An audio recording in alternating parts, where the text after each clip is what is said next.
killed him. He hated you. It suffocated. It knocked the garbage over and it got its head stuck in a jar. You weren't home, so I put it in there. I certainly didn't think you'd want to find it like that. I did not want to stink the place up. I was going to show you.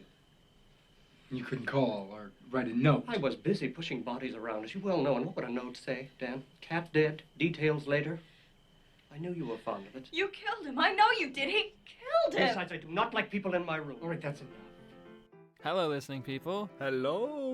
Ooh, I am one of your hosts, Ryan Slawinski. Woo! And I'm the other one, Bartek. Ah, and we're spitting Polish, likingly, because we are always spitting. And we both happen to be Polish. Woo! Marsz Dobrowski. We're doing Spooky Month. Woo! You know, October time, we cover the spooky movies. We are doing our podcast in which we talk about movies. Pictures Powwow, the show in which we present, you know, a conversation in which we talk about a movie that's come highly recommended or just recommended, whether it's from you, Bartek, from me, or the listening people. And since, you know, it's October time, it's spooky time, we're covering more of those kind of Halloween-y, October-y kind of feeling movies. The dark movies. Ooh, Vampire Academy. Vampire we Academy. already did Vampire Academy a few years back. And Bartek, I think last episode you did your recommendations, so by, you know, deduction, I'm Sherlock, I'm deducing things. Mm-hmm. It's my recommendation I'm Moriarty. this episode. And if the listening people cannot read the title, we are covering the 1985 movie Re-Animator. Mm-hmm. Oh boy. And There was once an animator, now that's a Re-Animator. yeah, he's back. He's back. He's back. They should have called it Animator, then the sequel Re-Animator, then the sequel to that Bride of Re-Animator, and then Re-Animator Beyond. So if you you listening people have not had the chance to watch or check out Re-Animator, if you don't know anything about it, do watch it, check it out, absorb it into your skin, into your body, because we are going to be discussing the movie in depth. We're going to be talking about all the little things and nuances and things that we liked and things we didn't like and all that kind of general discussion. So if you're walking in and being like, I've never seen Re-Animated, these guys are going to do a spoiler-free review of a movie that's like from 1985. Tough shit, we're not. That's the real spooky of this episode. Ooh, warnings. Yeah, for a film all about people coming back to life, which tends to be a big plot twist and things, it'd be hard not to have a spoiler in this. Yeah, exactly. Like, they're back to life. Ugh, Herbert West's a bad guy, but he's kind of a hero. So he's one of the bad guys, but not the bad guy, because he is not a plagiarist. So Yeah, but what have you done in your life? watched Re-Animator. That's true. So Bartek, last episode I said we were doing Re-Animator. For some reason, I thought we were going to do the Unappreciated Masterpieces countdown. I'm like, why are you getting into this?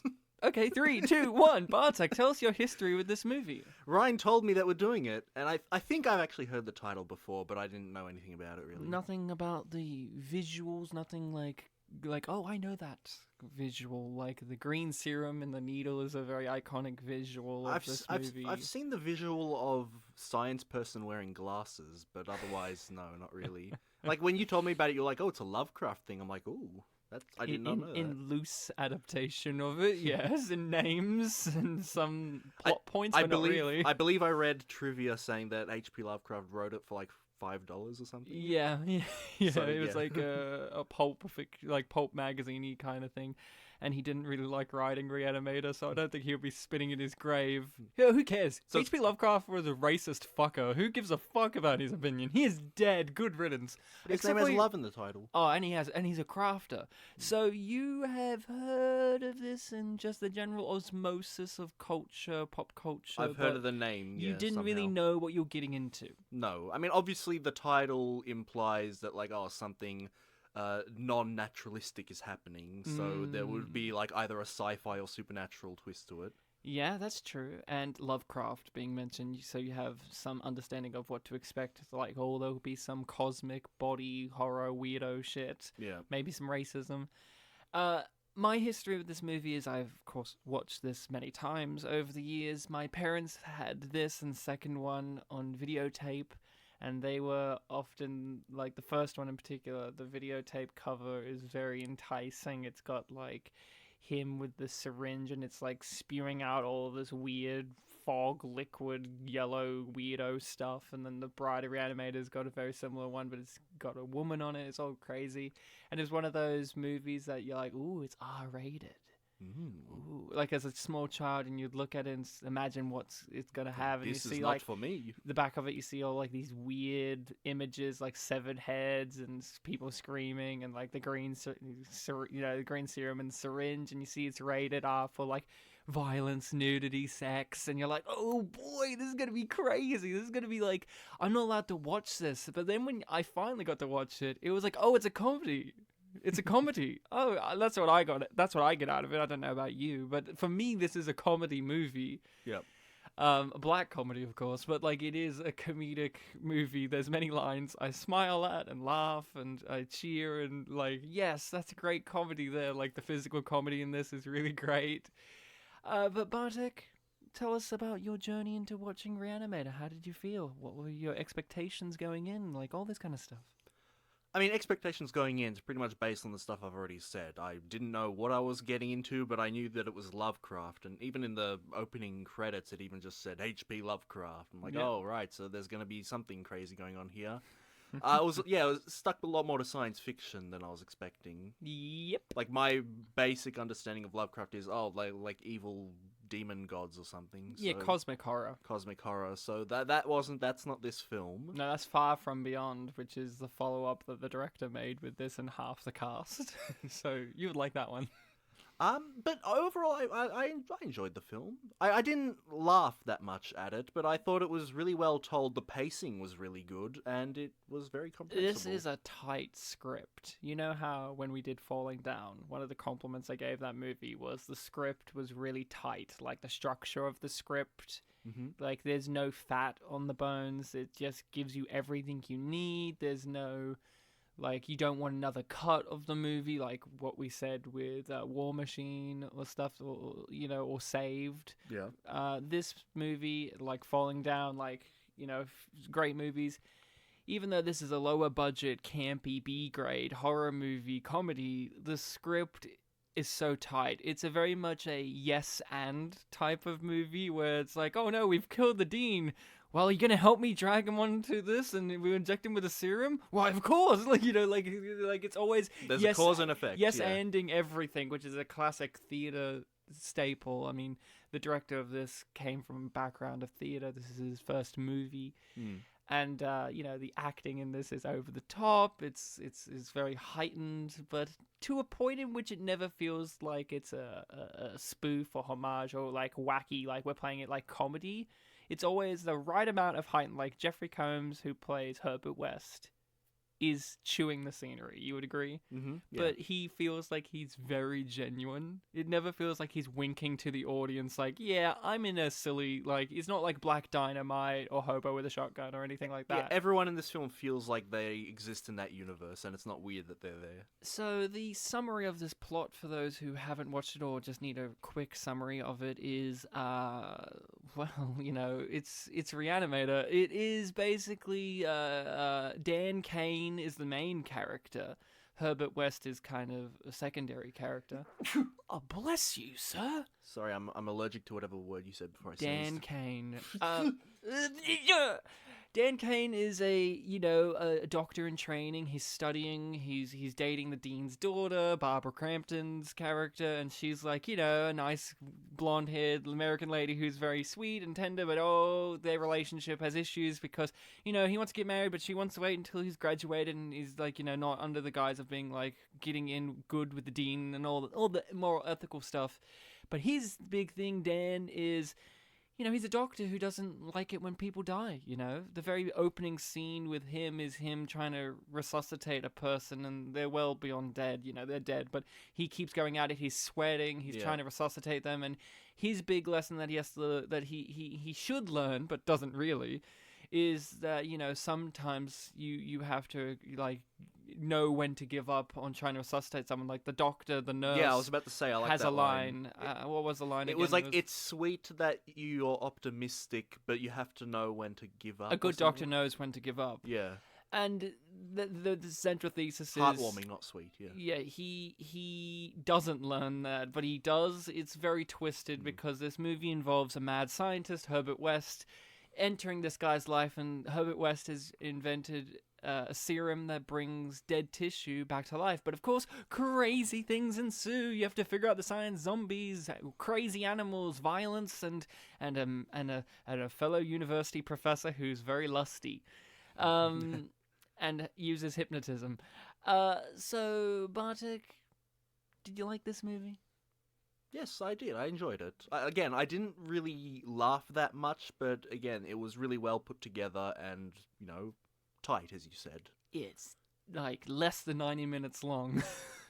Yeah, just less, I think. And it doesn't overstay its welcome. You go, yep, it ended really good. I think, the ending's great. And like everything about it, like, yes, it's that period of these movies in the 80s in particular. We recently watched a few months back at a party RoboCop. Mm-hmm, yep. And some movies from the 80s in particular just have a perfect ending where RoboCop, spoiler alert, just ends with him saying what his name is, smiling and walking off screen, and then, RoboCop, like that's the end. And that's such a satisfying, like, yep, the character went through their journey, arc, bam. And this movie's very similar, where Dan Kane injects his dead girlfriend's corpse, and it just ends, and you hear her scream. In a bookend to the scene we were just talking about, the nurse. And you hear her scream, and that's it. You go, oh, great. And it's perfect. And then they make a sequel, and that movie's fun. It's not that great, the sequel. They have 2 sequels, but the Bride of Re-Animator is pretty fun. When I read that there was a sequel and that both Herbert and Dan are alive, I was like, oh, that kind of... But Dan, sure, you can understand, but Herbert, Yeah. you're like, but Herbert's such a great character and a great performance. Why would you want to waste it? Can I just say, there's one joke in Bride of Re-Animator that kills me every time. Okay. In that movie, they're living in Peru, Dan and Herbert, and that movie's got more of the let's bring body parts back to life than whole bodies. Mm-hmm. And Herbert's made a spider with an eyeball, so it's like an eyeball is the body, and severed fingers are the little legs. Okay. And he's got it in a tray, and it's like running around. And Dan comes in. He just looks at this eyeball crawling around, and he looks at Herbert West, and Herbert gives him that look at this. And he just goes, I'm moving out. like they've still got that housemate dynamic going on. This movie, Re-Animator, though, this is a cult classic for a reason. This is, got the Lovecraft name, but it doesn't really adapt a Lovecraft story. It's just, it's a great reimagining of the Frankenstein story. Herbert West, the Jeffrey Combs performance is what carries this movie, as well as great visuals, campy, over-the-top tone, bad special effects, but at least they're practical. Just like last week, yeah. At least they're real. So, Bartek, let's get into some more of the discussion of Re-Animator. What were some of the things that really took you by surprise with this movie? Let's see, what did take me by surprise? I guess immediately my question was, who's the main antagonist of the film? Because at first, Herbert's this kind of really mysterious guy, and I thought, like, oh, is he gonna... We open on him. We open on him, yes, but then when he comes to America, he's just very mysterious, and I was wondering, like, oh, is he and Dan gonna be on, like, opposite ends of the morality chain? Yeah. Or in combat of some sort? But for a little bit they are. For a little bit they are, and there is that like weird housemate dynamic going on. I wish the whole movie was that. That's actually true. If they remake it and like reimagine it, maybe they could do something like that. I would love just like your housemate is secretly a Re-Animator. That would be a great movie. Seth Rogen is the Re-Animator. I reanimate corpses, and Jonah Hill is not having it. Oh boy. That's what it would be, you know that, right? It would be, yes. Something else that took me by surprise, I guess. I guess, yeah. When all the bodies woke up in the climax scene. Oh, that spooked you? I wasn't expecting it. Nice. I always think that this movie is an interesting thing when rewatching it. There's always something that takes me by surprise, and this is a low-budget, campy B-grade movie, but it is a A-grade movie in that genre. This is the top tier of that kind of thing. It's a B plus. It's a B plus, but it is definitely unique for several reasons. I feel like the Herbert West Dan Kane dynamic is really fun. You expect there to be more of a rivalry, but when you start thinking about it, you go, no, they both want the same thing, and Dan is very impressionable. Yeah. And Herbert West is very driven. Well, Dan is kind of going through the motions of things and trying to learn to accept how things are, but then someone like Herbert West comes along and he's like, hey, no, dude, you don't have to accept things the way they are. Look, I've got a solution to this, and he's swayed by that, and you have then I always like the antagonist, Dr. Hill. Yeah. I love that the movie in its final cut does not explain that he has mind control powers, or at least the power of suggestion. It doesn't have that scene where it's like, yes, I was born, or I have a serum. It's just kind of like, oh, this guy can do that. Originally in the script and in some of the movie but it was cut out, that there was an explanation for this, but There was some trivia point talking about it, and I'm like, really? I mean, it makes sense. I guess, yeah. I mean, he does have many scenes throughout this movie in which he just speaks in a very sardonic, hypnotic way where he convinces people to do things. And it's not explained in the movie. And you know what? I'm glad it's not explained. It's just kind of like, yeah, you know what? This is what this guy can do. You know, I don't think you need a real explanation. I think that this movie does a really good job of being such a fun tone and quick pace that, you know, these niggling, nagging questions and the bad special effects don't really come across as negatives, because the fun of the movie is so fun. And the movie's not taking itself, like, so seriously. You don't really let those negative things be a drawback, or at least I don't. Because Jeffrey Combs is delivering a great performance, but, you know, it's a fun performance, like when he snaps the pencil and keeps snapping it. That's one of my favorite lines, where it's like, Dr. Hill is like, Mr. West, I suggest you get a pen, or like buy a pen. It's like, like, I wish with this movie, though, there would be a few more scenes in it of cat and mouse relationship between Herbert West and Dr. Hill, because that's my favorite stuff in the movie, is them, like, having a, you know, back and forth with one another. That's like, but that's just me wanting... I definitely feel like in the middle act of the film, they could use a bit more of him. Of Dr. Hill? Yeah. But at the same time, I guess they're trying to form the relationship between our main character and Herbert West in the middle act, and the dilemma of the Dean and, what was her name? I'm keep going to call her Barbara Crampton's character. Girlfriend. Meg. And I thought, that's important. But, you know, the sequel has Dr. Hill in it again, so... Oh, really? yeah, he's back as a head. Crushed head? Yeah, someone finds it. Okay. Injects it. Why not? It's all silly nonsense. But, so what did you think of... So you didn't laugh too much throughout the movie, you were saying. So did you not find it that funny of a movie, or did you find that there was humor there, but it just didn't make you laugh out loud? I guess a little bit of both. Yeah? I just didn't really... I read that it was like a horror comedy, and like there was that, like, you know, kind of comedic tone to it, but I didn't really, like, grasp on anything to be like, oh, that's funny, that could make someone laugh. I love that scene for comedy of when when Herbert West is explaining why his cat's dead and in his fridge. And like this bullshit story of like, oh yeah, the cat got his head stuck in a jar. It's like this keeps escalating, and the girlfriend's like freaking out.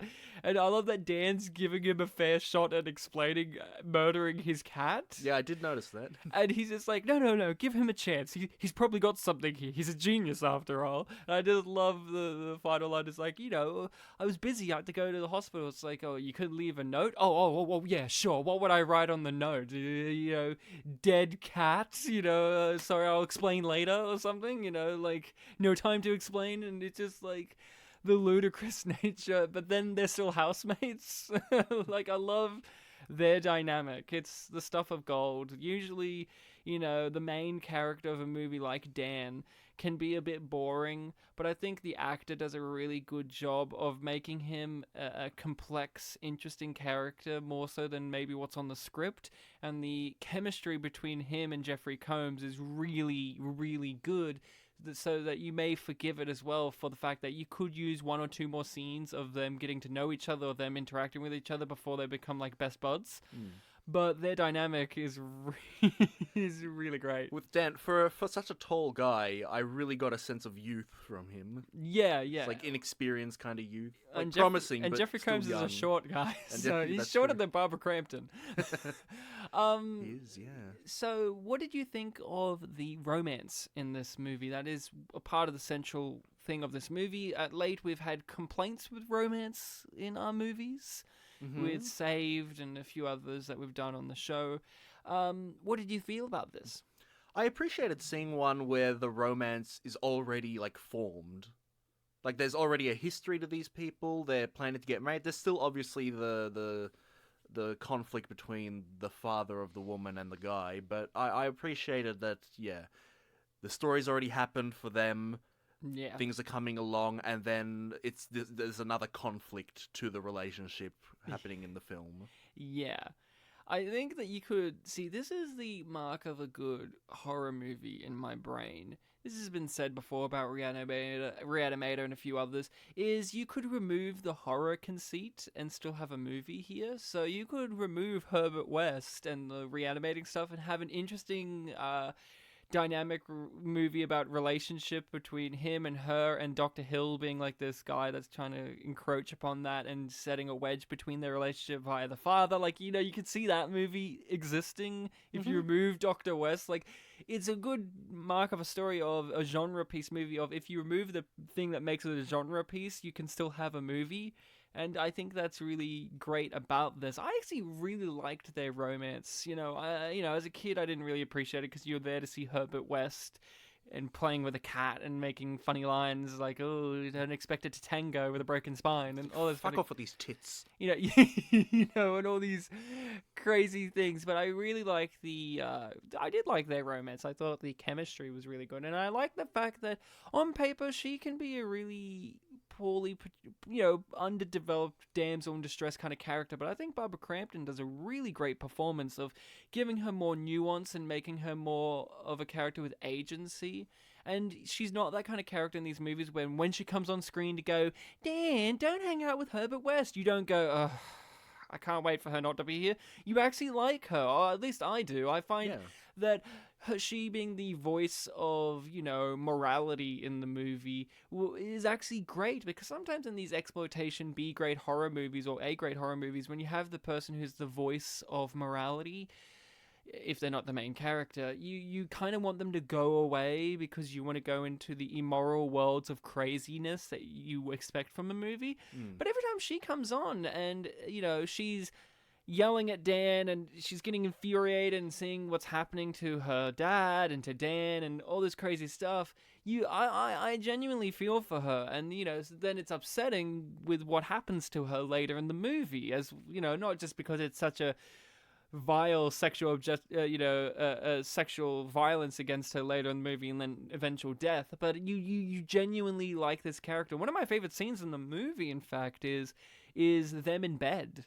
When I was about to say, in the beginning, right? Near the beginning, yeah. And I like the transition as well from them in, like, the college or whatever, and he's, like, kissing her or tickling her, and she's like, "Dan, no, no, no." And then it's like, "Dan, yes, yes, yes." And it's them having sex, and I'm like, this is cheesy, but it works. It's such a good transition. Like, little things like that. But, yeah, I like that.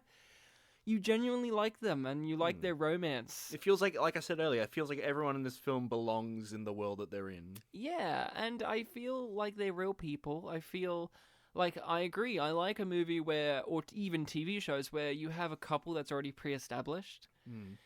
So you don't have to see, like, this could have been a movie where, oh, he moves in with Herbert West moves in and he's just started dating this girl. And, oh, no, he has to run away from the date because, oh, Herbert West's released a severed hand in the room. And he's like, oh, no, I've got to hide the hand. If I could think of any way to make this better, I could only think of making them all really unlikable, swearing a lot, and being very abusive, things like that. Yeah. No, you make it like, yeah, a modern American horror movie, and you need it to have jump scares, and you don't need to care about characters, romantic relationships. A lot of my big complaints with modern Hollywood movies and shows is I don't believe in romance a lot of the time. Like the new Spider-Man movie. That's your conflict. I don't...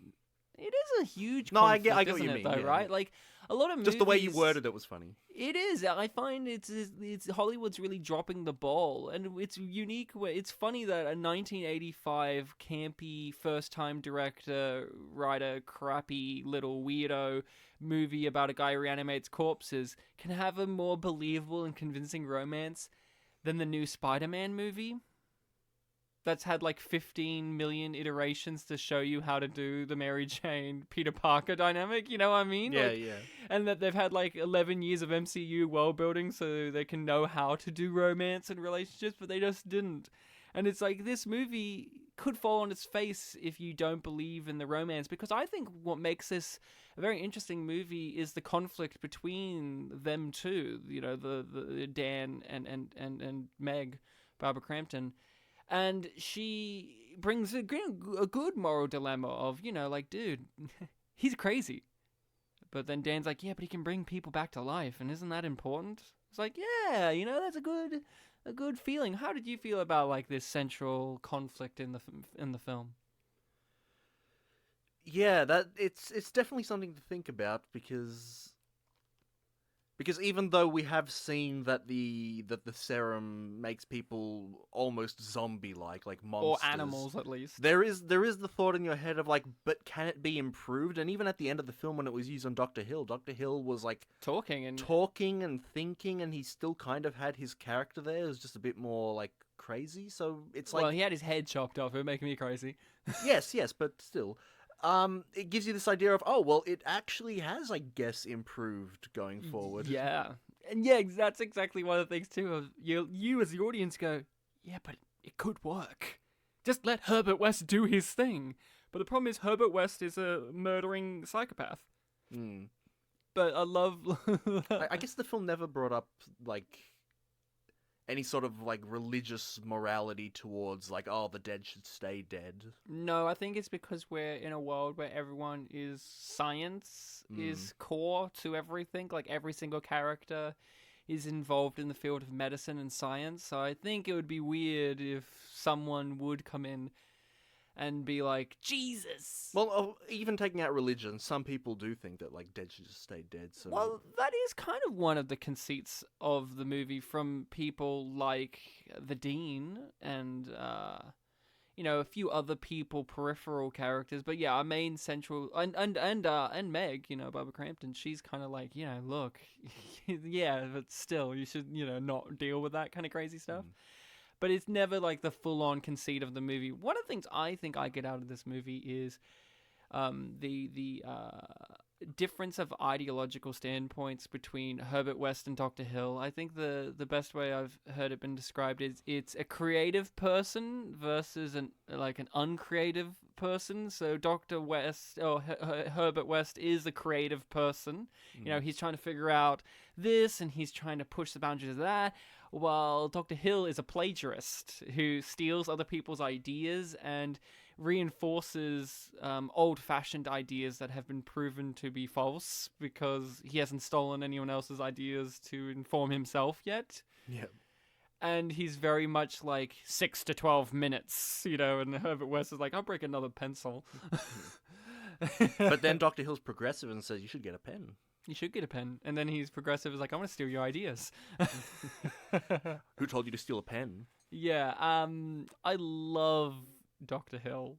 He's fantastic. I don't know how you felt about him. He was, though. But when I read the trivia about the actor, I felt very sorry for him. Oh, that his wife divorced him after seeing the rape scene in the movie? That and all the anecdotes about him on set being like, "Oh, this is wrong. I shouldn't be doing this," or something like that. But he's so great. The performance is great, yes. And he shaved his head so that his hair can look like the mannequins. Because the film was too low budget to get it looking like Would him. it make you feel good to know that the director and writer of this movie went on to write Honey, I Shrunk the Kids? Good for them. Stuart Gordon Green, or just Stuart Gordon, I can't remember. But yeah, so he actually was going to direct that movie, but apparently after one meeting with Disney executives, he decided not to because they infuriated him so much he got a nosebleed.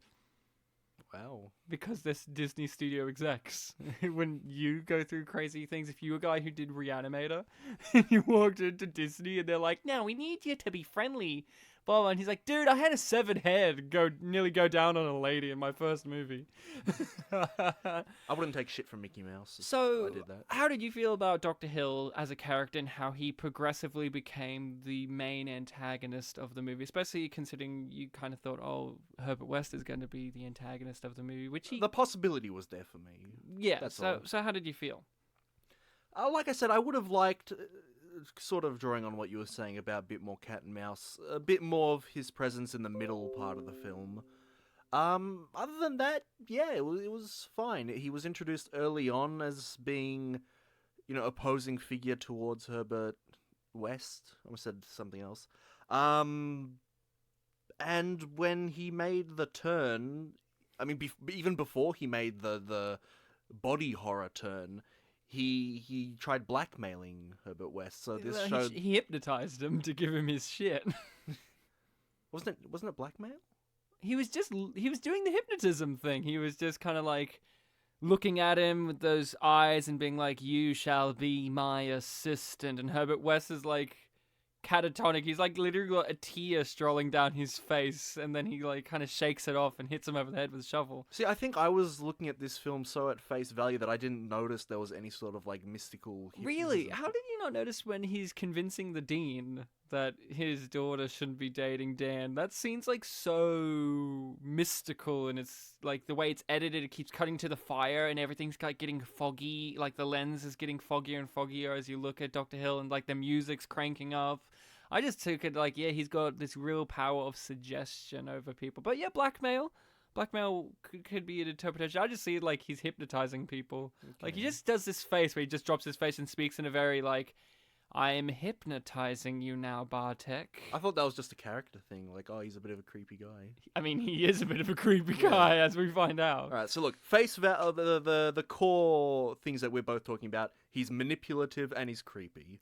So he was doing his manipulative thing before he died, and that showed that, like, okay, this guy is antagonist-worthy. Yeah. And he was creepy, so that adds to the characterization of an antagonist. I also like that when we first get introduced to him, he's in the morgue using that laser drill. Mm. And he's doing the procedure on a corpse that he will later do on the corpses, and he tries to do on Herbert West, and he does it on the Dean. I liked the Dean's performance when he became a corpse. It was very fun. It's like this different guy. Like, when he's full done up and he's doing... It's like, wow, what a great physical performance. Like, he's completely transformed from what he was when he was the Dean. Compared to guy wearing suit being all business, it's a big change, and it shows visually. Yeah, and it didn't feel too over the top, though. Like, he felt like right, like, it was like, he was good. He didn't become the Tasmanian tiger or anything like that. I love Dr. Hill as he slowly becomes the antagonist. I love the scene in which he gets his head chopped off with the shovel. One, it shows it. They're not pussies. This movie, you say what you want about it, but the one thing you can't say is that this movie didn't hold back. Because this movie, like, it did not hold back. You just went full on out there, like, with everything. Like, a lot of horror movies now, they don't show the violence. They'll show a camera maybe in POV of the monster run up to the person, and the person that's shaking about going, ah, but this movie... You see, like, at first he's cutting off his head and the blood's splurting on him, and you're like, oh, all right, we're not going to see it. And then we cut, and there's, like, the shovel, like, half embedded into his neck in, like, goo and blood, and he's just like, "Aah!" And then he chops off his head. You see it, like, fall off and, like, spin away, and it's, like, all this crazy violence. And you violence. say, thank you for showing the interesting part of the room. Yeah, That was a great shot. I Yeah. love that shot. I also love that has one of my favorite comedy lines. Like, the badass like one-liner from Herbert West is like plagiarist, and then severs his head and it rolls off. Like he doesn't mind that Dr. Hill's a creep. He just doesn't like plagiarism. That's where he draws the line. Like, I love later, it's like, Herbert, you've killed people. He was a plagiarist. He does not like the fact that he steals other people's credit. Like, he does not like that. He's got his own sense of justice. I even like the aftermath of that with Dr. Hill being a severed head. He's like making him talk, and he's just like the body's standing up in the background, and I just love you, and it's like this really elongated bastard. He's just like seething with rage. He was trying to like write what he was saying. Yes, you. You. I've been so oblivious to this. See, that's what I mean. There's funny things like that, or like when the cat attacks them, and they just like throw this cat each time. Like, they want to kill it, but then they just grab it and just throw it. I just love every time somebody gets thrown, like an animal or a body gets thrown against a wall. There's like some meaty blood left on the wall. True. Yeah, and I'm like, thank you. That's consistent in the film. That you mention it. Yeah. It's like it's so good. I guess what I'm looking at here is, you're describing all these things and being like, oh, they're funny, and I'm seeing, you can kind of interpret them both as, suspenseful horror, but also funny. And I think it comes down to performance and direction, because, like we said, everyone's playing this straight, and that can be funny. And that can be funny, but they're not playing it grim. Like, you have, Herbert West, he's so giddy and like, he's mad scientist, but he's not like mad cackling cartoon man. Jeffrey Combs knows exactly the right amount of goofy to add to this performance without it being just a purely comedic performance. So people like yourself can see it as more of a straight horror like kind of thing and still get enjoyment out of it.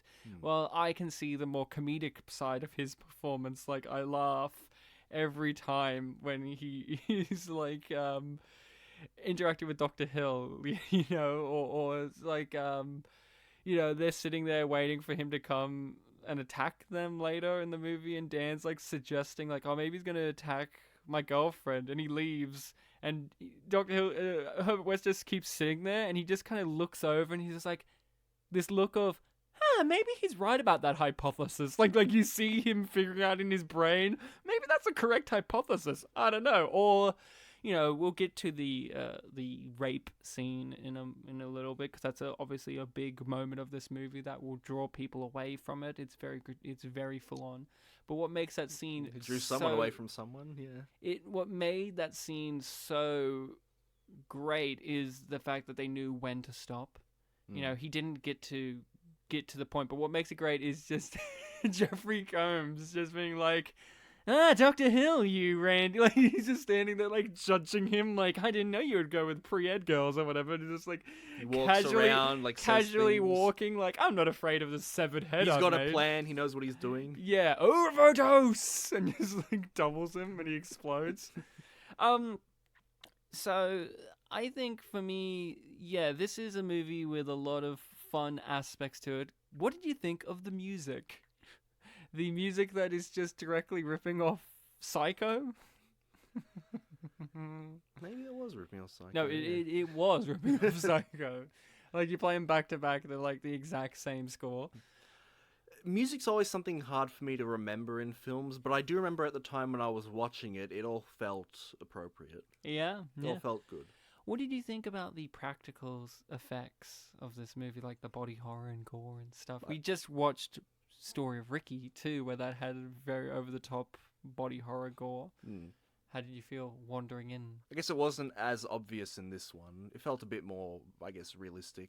Yeah? The special effects? Yeah, I think... Like when they had the puppet of the cat on Jeffrey Combs' back in that one scene? The cat, yes, that was a weird one, but most of the human stuff felt a bit more real than the Ricky ones. Yeah. What about when the Dr. Hill's carrying his own severed head and his body is like 4 times wider now, and you're like, I wonder how they did that trick. Yeah, there were actually legitimately times where I was wondering, like, oh, what's the actor playing Dr. Hill doing in this shot where it's on the tray? Yeah. Makes you think. I like that the little meat flap, like his neck flap for when he's like shot in the tray, so that you only see where the hole is cut out for where his head's sticking through.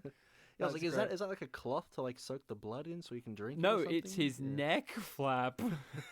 It was hard to tell, but I think that was part of the appeal of the whole thing. Yeah, it was wonderful. Oh, that comedy moment where the head won't stay up in the tray. Oh, and he has to put on like a spike. He has to put it on like like a letter spike or whatever, like the things that you put papers on. Oh, the receipt thing. Yeah, and he sticks it on that. I love also that Dr. Hill at no point tries to put his head back on his body.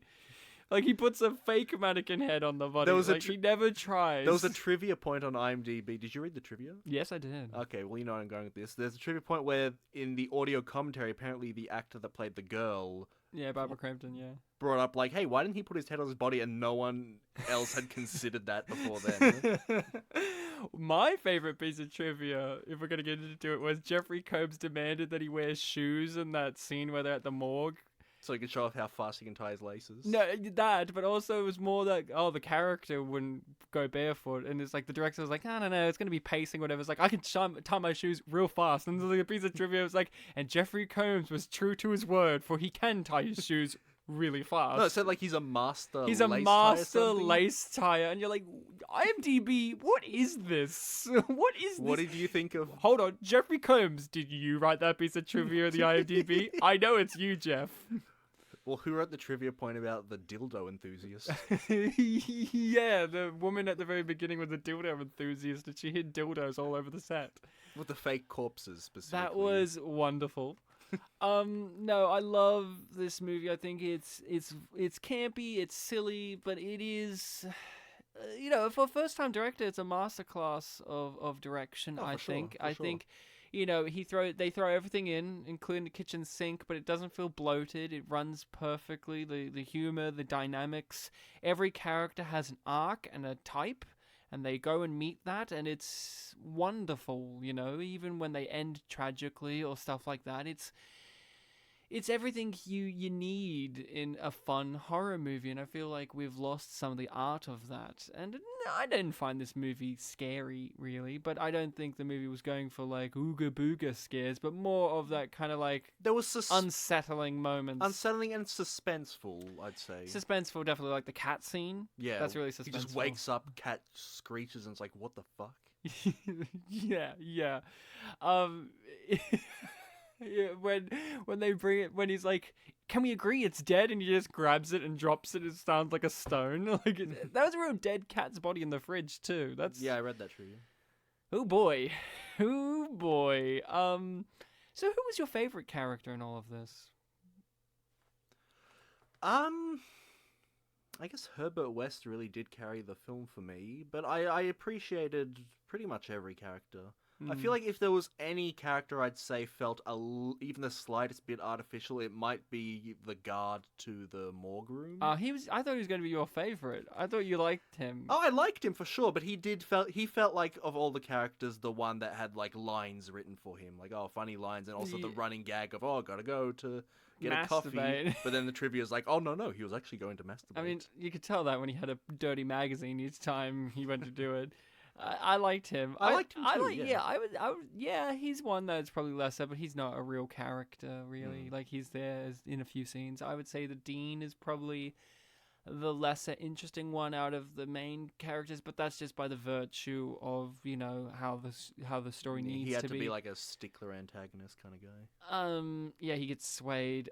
I think that this movie, yes, it's dated. Yes, it's corny, but at the same time, I feel like it's timeless. I feel like you can never remake this. Don't dare try. They will. I'll do it. They will try. Don't bother. There's no point. If you can't, Jeffrey Combs is Herbert West. What's the point of? Like, I love that bit where They'll make a prequel. Where, Like with the Thing. yeah, where he's back in Switzerland, and he's working with Hans Gruber, the villain from Die Hard. I think, Jeffrey Combs delivers, but I think, the main character Dan Kane, Bruce Abbott, he does a really great job. He holds it together. For sure. He's probably, Herbert West is my favorite character too. Then maybe Dr. Hill, because I just love a villain like that. But I also love Dan Kane. I think he's a great character. He's just really believable. I have to give him really big credit for that. Yeah. For most of the film, I thought he was Emilio Estevez. Oh, really? Interesting. Not by name, but I seen this guy in a poster somewhere. And then I was like, oh, that guy in the poster was Emilio Estevez, so yeah. Fair enough. So let's talk about the shocking element of the movie, which is we find out that Dr. Hill wants Barbara Crampton. He wants to fuck her. He has hair and creepy photos, and he's a weird sex pest. The scene that Ryan's talking about is he's having dinner with the dean, and he's like, you guy shouldn't be dating your daughter. He was totally cock-blocking. Yeah, Barbara Crampton, you look tired. You look really, really tired. Yep, and we can't appreciate cock-blocking. No, obviously, that's all the setup, and we find out Dr. Hill's like a creepy sex pest weirdo who's a plagiarist, and that's a no-no. And he starts to, he has his master plan of like, I'm going to reanimate all these corpses and I'm going to win this, all the success and I'm going to be this huge Yeah, he's going to have breakthrough of his own. But that was his finally. initial when he was alive. But then when he's dead, he's going to reanimate everyone and lobotomize them to be his army because he wants power. But what he actually wants is to fuck Barbara Crampton real good. And he takes her, gets the father to take her, and the father just kind of watches. Yeah, When he's lobotomized. Yeah, we so- should mention when the father is turned he's reanimated. He is like kind of still like a berserk monster, but like his daughter's voice calms him down. And there's the implication that through therapy and through training, he could be reinitiated into being a person, but then... which goes back to the whole point of like maybe Herbert West onto something. And then Dr. Hill lobotomizes him to make sure. You can't. Yeah, but then, he got lobotomized and now he's working for Dr. West. And he brings Barbara Crampton, and this is like... Dr. Hill, I mean. Yeah. He brings Barbara Crampton and they put her on one of the trays on tables in the morgue and like cuff her, tie her down and whatnot. And this is the big kind of scene that's referenced in this movie. I mean, even American Beauty referenced it. The film American Beauty referenced a scene where, a severed head goes down on a lady. Actually, he doesn't get to. He's about to. But yeah, Barbara Crampton's stripped down. She's fully naked. What did you think about this scene, Bartek? Was it full on for you? My fiance watched this movie first time last night, and she was squirming hard watching this. It definitely was intense. I feel like one of the most, I don't know if poignant's the right word, but one of the most shocking shots of it for me was when he licked the breast and there was blood on the breast. Yeah. Because before he, got up to her body was very clean, very unsoiled, but then just that bit of blood there was just this image of, ooh, this is wrong. This is really wrong. Yeah. So you did find this shocking overall? Like, were you squirmish watching this? Or... I feel like I was Herbert Westing it. I feel like I was being analytical about it. But like for my film analysis thing, I was saying that the shot with the blood was the most like. Yeah. I can understand why people get turned away from this movie when this scene comes up. It's very full on. My thing with it is, I think it's brilliant. I think that if you're going to have an antagonist like Dr. Hill, and you set up what he is like that, you need to follow through. And I don't mean follow through in saying that if you have a character that's rapey, you need them to be a rapist. It's more that if, you have a character with such sinister intents, you need to see that they're willing to follow through on them. Yeah. And if he's in that position where he's got the power in the room and no one can stop him in the room at the time, exactly. You think he's not going to take the chance? What makes it great is the performances from both of them, especially Barbara Crampton. She is fucking phenomenal in this scene. You genuinely believe the terror, and you don't believe it in the sense of, oh no, the poor actress that day was strapped naked. you know, Barbara Crampton's appeared nude in a lot of things. She's a scream queen. She does her own screams, according to the IMDb trivia. Yeah, But it's more that you believe her as the character, and he's like, oh my god, Dr. Hill, oh my god, he's severed head, oh my god, I'm being attacked, you know, and she tries to fight back, but can't do it fully. And you know what's interesting, and this is getting more meta. mm, Roger Ebert gave this film a positive review, yeah. but isn't he the guy that with Blue Velvet was all weirded about? Yeah, about sexual violence and gratuity against women. Yeah, he was. Odd that. That is very odd. Blue Velvet was after this, wasn't it? Yeah. Yeah. This movie, you know, I can understand, especially now we live in more of a culture that's a bit more sensitive to these issues. You wouldn't see this in a scene in a movie today. I don't think. Maybe not, I mean, yeah. I object to that even in myself. I think you could, but you know, you're not going to get as big a hit as this, or you know, cult status as this, or if you do, it's yeah. But I feel like you know, I think it is there for a purpose. I don't think it is as gratuitous because, as we mentioned before, the movie knows when to stop. You know, it doesn't have the head actually go down on her. It doesn't have it licking her pussy. It stops there before it becomes a full-on, beyond redeemable violation from the movie's perspective. Because you're enjoying this campy movie, and then, like, you know, yes, it's horrific, and yes, for some people, it's already crossed that line, but it doesn't go as far as it could.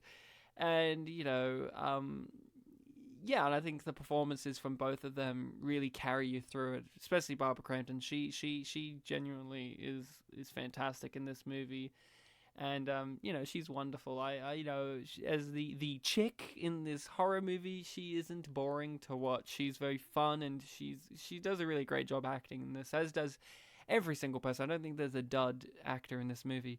Me neither. So how did you feel about the end? Again, yeah, that was a very poignant end because it was doing the whole book ending thing of, oh, it started with him in that room trying to resuscitate someone and it ended. And it could have been a moment of like, oh, he's learned. But as you said earlier, not only has he not learned the lesson, but the stakes are even higher. Yeah. Because now the person that he's trying to resuscitate is someone so close to him. And someone who wouldn't want it, most likely. Yeah, that's true, because she was the one that was kind of opposed to the whole Thing, yeah. Oh, yeah, we haven't mentioned it yet. She dies Yeah, she gets choked to death by a random zombie. by one of the burn victims. Yeah, they do that well. They're setting up all the bodies that are going to be in the final set piece. I liked when That's true, they're established very reanimated early the on. first body, the Arnold Schwarzenegger's stunt double guy. Yeah. He like just pushes that door down with no ease and like starts jumping on it with the Dean underneath. He's naked. They like saw through him. Wonderful stuff. But yeah, Barbara Crampton unfortunately does die at the end of this. She gets choked to death in the elevator. You know, Dan was too slow to save her. But, you know, he's going to try to save her. He's going to try and resuscitate. He's going to try and work in the methods of, you know, medicine. But at the end, he's going to do it the way that he's learned throughout the movie, which is Herbert West's way of doing it. And I think it is a perfect ending. You know, cut to black, you have her scream to wake up, and it's a horrific, blood-curdling scream, so you know it's not gone well. Yeah. Or at least if it is, it's going to be not a healthy relationship if it does continue further. Yeah, the visual is like he's putting the needle up to the back of her head, which is how it's done in the film. Then the film freeze frames and fades to black. Except for the green of the vial, which was And what's it called? glow sticks. Glow stick yeah. fluid. That was really good. I love the serum. I wish I could have some that glows that much. It looks amazing. I liked also when Dr. West was like, Herbert West was like, you know, I put my serum in plastic bottles, not glass bottles, because I don't want them to break. And I'm like, good save, movie, because I was wondering about that. There's like, he's running around with serums in his pockets. Like, how would that not break if you got thrown across the room like he does? And the movie's like, we got you. Herbert West, smart guy. He injects himself with a serum so that he doesn't go to sleep and keeps his brain active and awake. I thought that was a weird little twist in the movie. Like, just as soon as you think you're getting to know Dr. West, he starts to flip out, and then you find out he's actually addicted to his own formula, which is neat. I like that he dies, but not really. Like, we don't see an on-screen death, more that he's just wrapped in Dr. Hill's intestines, and they're dragging him into the smoke, into the fog.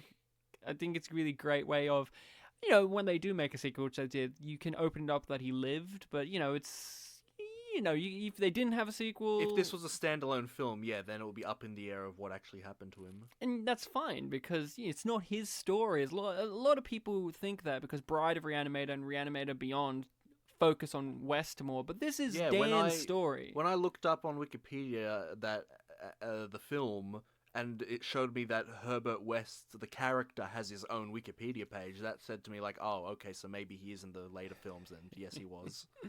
So, is there anything else you want to bring up about Re-Animator? Any feelings, thoughts, scenes you want to mention, moments, things that didn't work?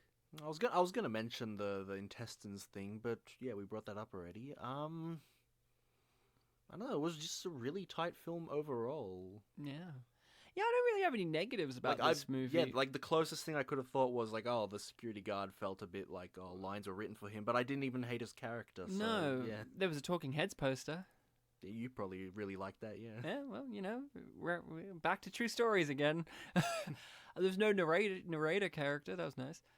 That is true. Even Story of Ricky had one just at the beginning to read on screen text. Ricky. So, yeah, I can't think of much else. This is a flawless B-grade movie, it's B-grade, and that means it's lower budget and a bit more campy and jaunty, but it's flawless in my opinion. The things that are shocking about it, the things that you can say are negatives, are also strengths of this movie. The crappy, weird, special practical effects, what you kind of come here for, as well as the fun, cheesy performances and the over-the-top violence and sexual stuff and all this crazy nonsense. When we do the mystery box, we've covered a lot of movies that are kind of B-grade, C-grade, D-grade, yeah, for cheesy sure. with violence and rape and nudity and all of that, and we've complained about those things because there's movies like this in the same field that show you how to do it properly. Yeah, that Alien Intruder. And they're still B-grade movies, and that's what I mean. This is a masterclass of doing B-grade horror. So that's it. Well, I have one more question. Oh, right? yeah? You used to live in a share house, and you had to give tours to people. How would you conduct it if Herbert West came in and gave the same kind of thing that he gave to Dan in this film? I'd accept. It's like, does this have a basement? He seems like a nice guy. He's a genius, Bartek. You'd finally have an interesting housemate. Finally. One who wasn't crazy Christian, at least. No, he wants to bring people back. Yeah, he's against death. He's against God. So yeah, that's Re-Animator, a fun, classy, classic movie. So next episode, like we've alluded to in previous episodes, won't be for a while. It will be Listening People's Choice. I'll say what it is now. When it will come out or when we'll cover it is unknown for the time being. Hopefully we'll be back start of November, mid-November at least. But we'll keep things posted on our social medias. We'll get into why we're disappearing. But for the moment, we're going to be doing The Shining. Ah, The Shining, yes. You did tell me we were doing that. Sean from a fellow, he's from a few podcasts, but I know him from the Columbo Confab podcast, recommended this. He was very much like, I want to see if people under the age of 30 actually appreciate this movie. Or do they just see it as like the thing that pop culture has absorbed into itself? So, yeah, have you seen The Shining? No, I haven't, but I've always been meaning to. So we will be watching, I can't remember which cut of The Shining it is, but whichever one is like nearly 2 hours and 20 minutes long. So not the 90-minute theatrical cut, but the cut that's on Australian Netflix, the longer cut. I can't remember if that's the director's cut or the definitive cut, but whichever one's the more renowned copy that's like nearly 2.5 hours long. I think it's around that time, or just over 2 hours long. We'll be covering that version of The Shining, because you know how it is, Bartek. There's so many different cuts of things, but it's on the Australian Netflix. So yeah, didn't you tell me that this one, that cut's like much better than the other cut? Oh yeah, the 90-minute cut cuts out too much. Yeah. There are some movies that do deserve to be long. So we'll be doing that sometime down the future. We're going to have to be going away for a while. Things have been coming up in our lives. I've got a wedding happening. I'm getting married in the interim of this. So I'll be off getting married, enjoying honeymoons and marriage life and kind of transitioning into that. Well, Bartek, Yes. You've got the thing that... See, we initially planned to do some batch recordings because I knew my marriage was happening around this time of year.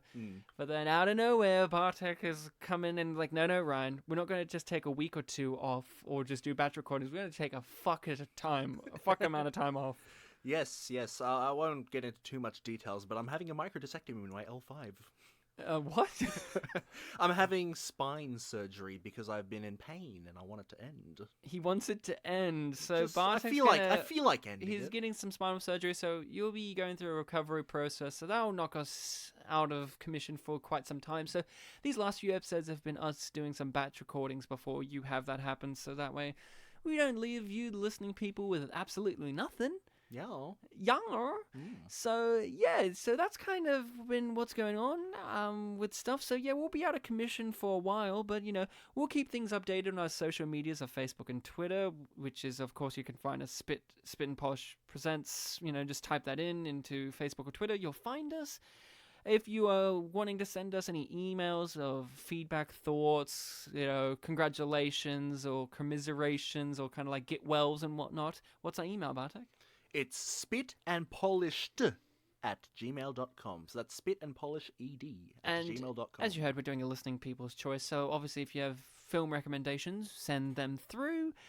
We do have an email, Bartek. So yes, spitandpolished@gmail.com. So since we've been batch recording, this email hasn't been responded to until this episode, which is a few weeks after we got it. So this is in regards to our Falling Down conversation, in which we had guests on from America, the Chats, a television podcast. Yes. The email that we have gotten from that episode is from Nick, who is a regular listener and supporter of their show. Yes. I've heard him email through, and I've had conversations with him before on Twitter and emails and general chats.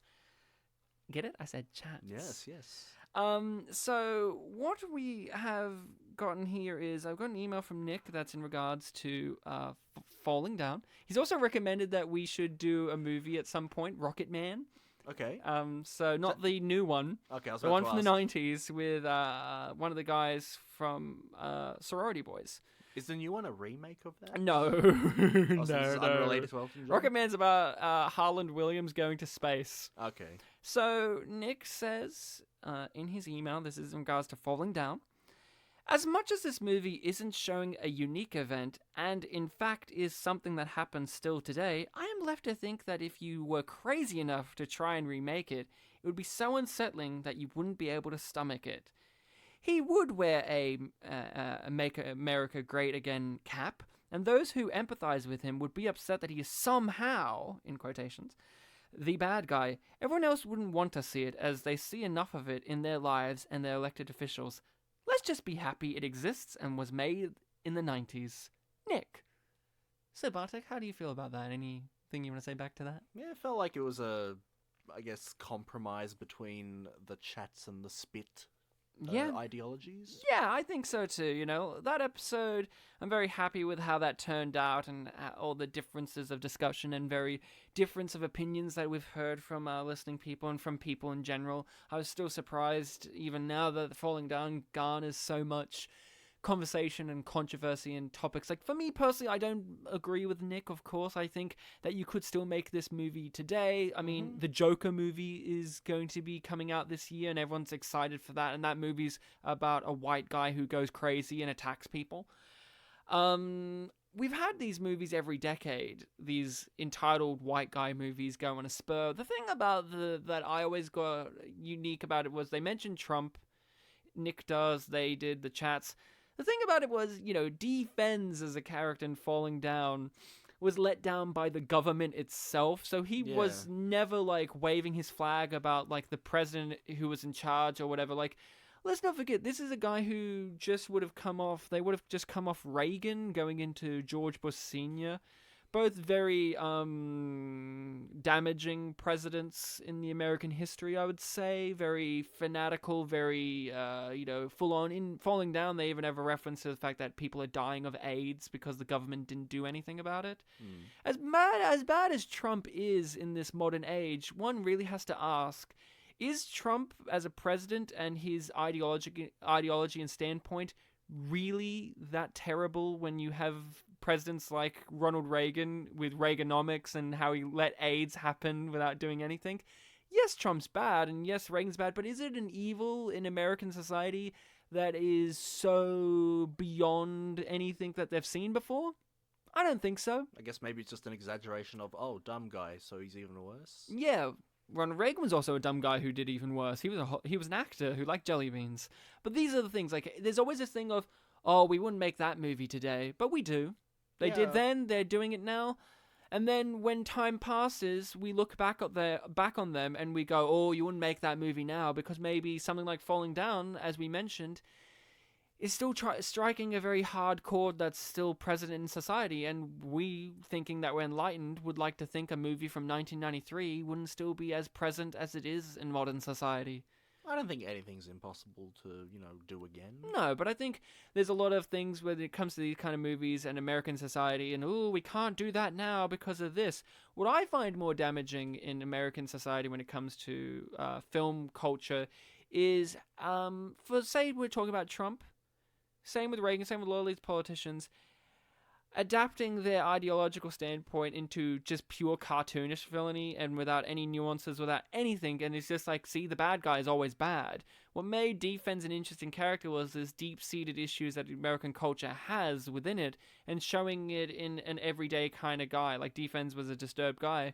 But what I find more damaging is doing a Robin Hood movie and making the Sheriff of Nottingham a clear Donald Trump allegory, and not doing any nuances with it like they did with that Robin Hood with Jamie Foxx and Ben Mendelsohn. I didn't know they did that. Yeah, they did that. So, and, that I find more damaging than something like Falling Down, which does a deep dive character study and goes into all these toxic nuances and acknowledges that they're toxic. And if people who watch it and walk out of it still think he's a hero, that's their fault. And they've already made up their mind. But if the film is good and it makes up and it clearly demonstrates, like Falling Down did, that this is a bad type of behavior and bad type of person, you can still make these movies today, and we clearly are. So that's what I have to say about Falling Down. Look, Defense killed a Nazi. That's not good. He did not like Nazis. So yeah, that's kind of it. We'll be off the air for a while, but like I said, we're on the social medias. We'll be hovering around there, just saying stuff and whatnot. Unfortunately, we didn't get the complete spooky month, but our next episode we'll be covering when we come back is The Shining. So make sure to check that out. That is, of course, a spooky classic. That is a classic of cinema. Mm-hmm. So I guess until next time, listening people, remember that Bartek's back may be a little better next time you hear him. Yes, and in the comments on Facebook for this post, type whether you think wedding or surgery is better, because Ryan and I, we need to compete in some way. Yeah, exactly. Team surgery, go! Team wedding, ahoy! We'll make a poll. Yeah, we'll make a poll, and the poll is your spinal cord. Not that kind of poll. Yeah, we're Polish. Ba-dum-ts.